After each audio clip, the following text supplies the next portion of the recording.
Well, this is a story really didn't want to share because it's sad.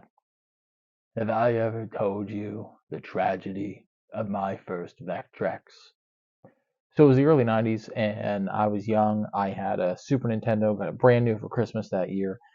And I also had a Vectrex. So that was my two consoles growing up. Like I said, the Super Nintendo I got for Christmas. The Vectrex, my grandfather just brought it up one day and said, "Here, kid, have some fun." For those of you who don't know, Vectrex was a earlier home console, came out in the early 80s, that used vector graphics, Vectrex, right? Because it used vector graphics, it had its own monitor built into it because it couldn't be hooked up to your TV at home because that tube couldn't handle vector graphics, right? Had a really unique look to it. And it was a really slick machine. It didn't look like a TV, but it didn't look like a toy. It looked good. It looked like something you wanted to have. It had the controller not built into it, but it was wired into it, and it's kind of stored onto the bottom. The games plugged into the side, and because it was vector graphics, it would really just be black and white. It was just white lines or nothing. So it had overlays, clear overlays that you'd put over it with different colors or graphics or whatever to kind of make the game pop a little bit more. I love the Vectrex, and when I had that next to my Super Nintendo, honestly, I played it a little bit more because it was kind of a novelty, right? You know, all my friends had Super Nintendos because they were brand new, right? Nobody else had a Vectrex, so that was what I wanted to play, and I loved it. I had a whole stack of games for it, and it was just amazing until one night.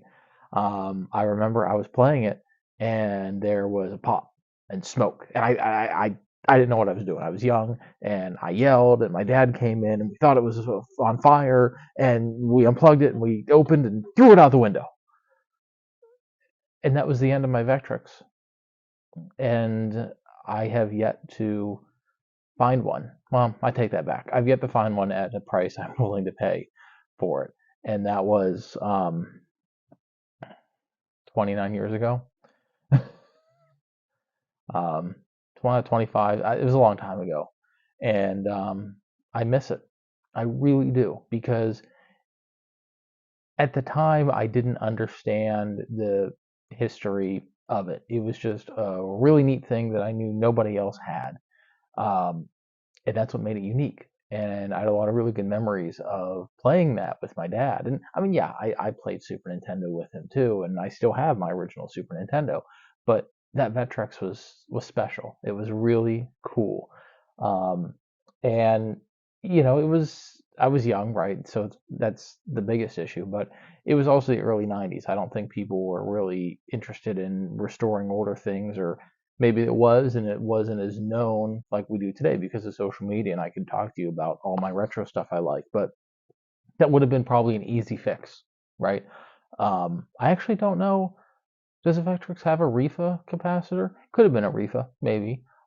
Just could have been a capacitor on the mains side, right before it went to a DC transformer. I know there's a DC transformer in there. Um, doesn't matter. I don't have one. I don't have that one. We literally threw it out the window, and then the next day it went in the trash. I'm really bummed out about it, and I really, really want to have another Vectrex.